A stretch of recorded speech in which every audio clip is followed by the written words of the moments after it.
What's going on, y'all? Welcome back to the channel. I am Jay. This is Jay's Life Out Loud, a channel about nothing, but it's about something. Sitting in my car, a couple of minutes, my truck, a couple of minutes before my lunch is over with. Excuse me, I ain't got no neck. Sometimes these collar shirts be playing games with me. Sun is out here, finally getting some warm weather.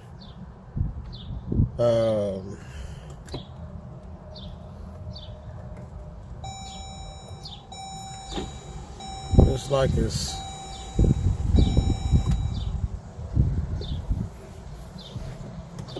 trying to cloud up, but the sun's still out, so I don't know if we're gonna get some rain or not. Other than that, what's on my mind? I watched a dope interview from We Belong in Africa this morning. He did a 2-part interview with this guy that used to be a mayor back in the U.S. And the guy made a poignant statement. I believe I'm saying it right. But his statement was like gold, man. It was. He said, we've been trying to get freedom for 400 plus years. And all this time, it was just a flight away. And that flight he was talking about was Ghana. It's like, man.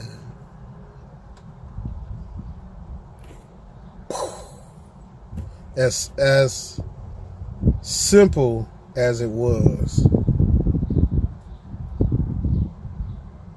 it addressed a complex situation that a lot of us are going through right now. And believe me, I have my days where I'm fine, there's no issues. But, you know, if I watch Kenza, if I watch Kenza Babe, I watch Sincerely Michelle, Traveling Israelite, Showing the Land and all that. We Belong in Africa. The last video that the Blairs did, that Sean did, the Blairs. And, man, I watched that other, I'm pretty sure a lot of y'all that watched that, my man that do the 4K walking through Ghana. And I watched that too. I watched one the other day where I just was looking at, it was them going through the markets in Accra. Man, I started getting that itch. I just want to be on the next plane up out of here.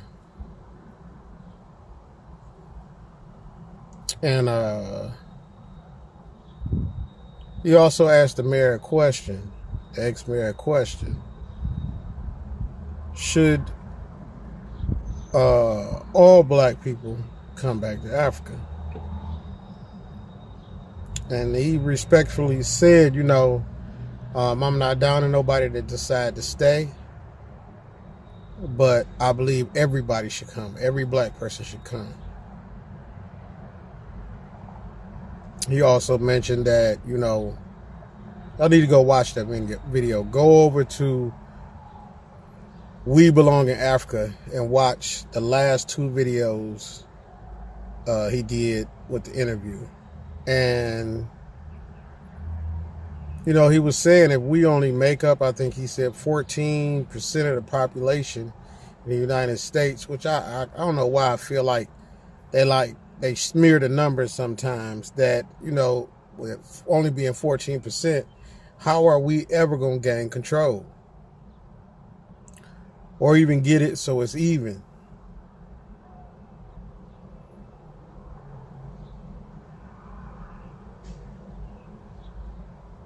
You know, every black person, female or male, feels the racism, the placism, all the isms and all that others in their own way. I've heard people say, oh, I didn't, I heard one lady say about how she moved to Ghana and it had nothing to do with racism. She didn't experience that like that and this and that. And it was like weird to me, like okay, but everybody's experience is not the same, period. Everybody not going through the same.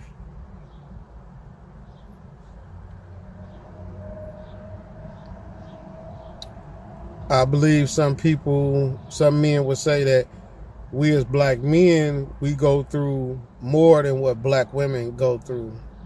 Then you have some that say, as black women, we go through it more than black men. But all in all, man, I think it's the individual.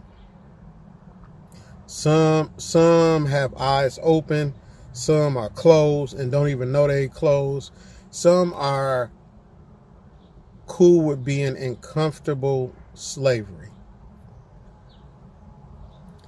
As long as the foot that's on their neck don't push down too hard and they're able to take some trips, buy some clothes, get some Jordans, some Gucci, and eat some shrimp and lobster here and there, they fine. All the other stuff doesn't mean anything.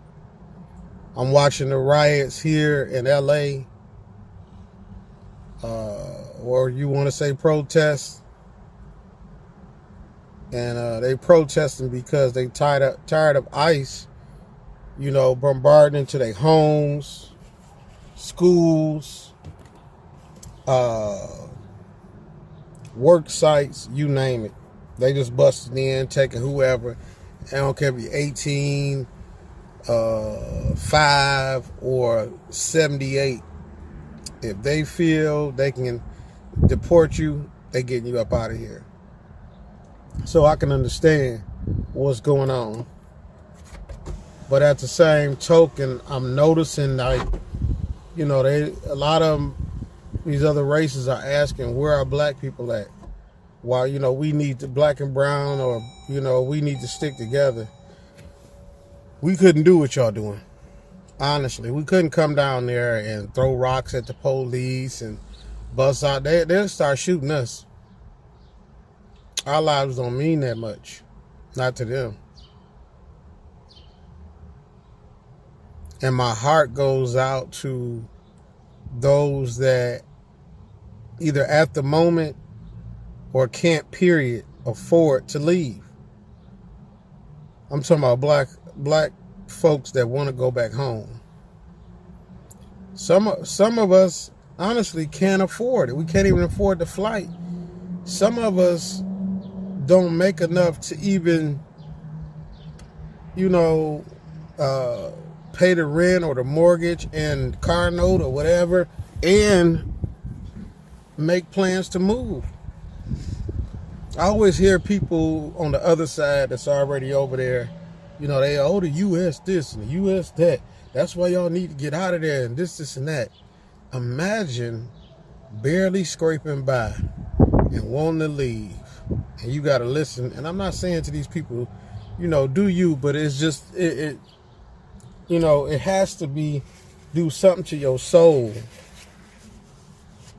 to know, like, you need to leave or you want to leave and you can't.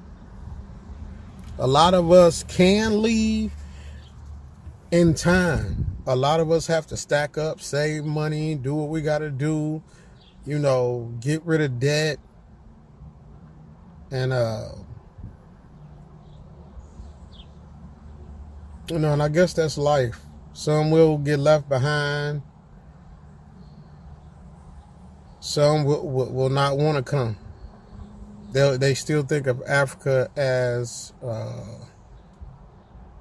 don't know.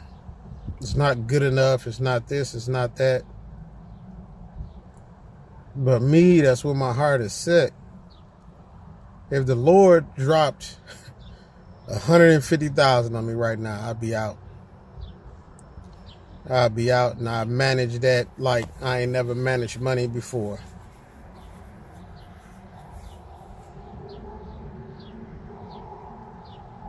But it's not easy. It's not gonna be an easy journey. The ones that are over there now and that are either building or just renting or whatever they doing, a lot of it is not easy for them. But I love the fact that the people that's doing it, they not giving up. You know, they finding their own path. You can have a bunch of people that are over there or making YouTube videos, but when you get over there, you still gonna have to find your own path, find your own tribe. Or you might be like me and my wife. We don't hang around a lot of people. We barely have company once a year. I'm not saying we don't go to, you know, anniversary parties, you know, whatever, weddings, this and that and such, but we don't have a lot of people at the house. But everybody, I'm watching these videos, man, and they finding their way. A lot of these people are very, very brave people. I look at Sincerely Michelle, and as a woman that never lived on the continent, she is doing it.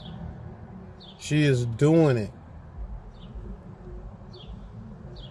And it's not always easy, but it's a fight worth fighting for. It's a dream.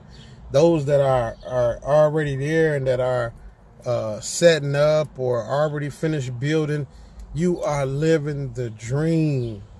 Be thankful. If you want to say thank God or thank you to the Most High, just be thankful. And understand there are a lot of us that will not be able to afford to make it. And some of us have to hold on a lot longer than we want to be able to make it. Believe that. I'm not still here by choice. I'm still here because I have money to save, things to clear up, and you know, I'm gonna work the plan. Set a plan out and just work it.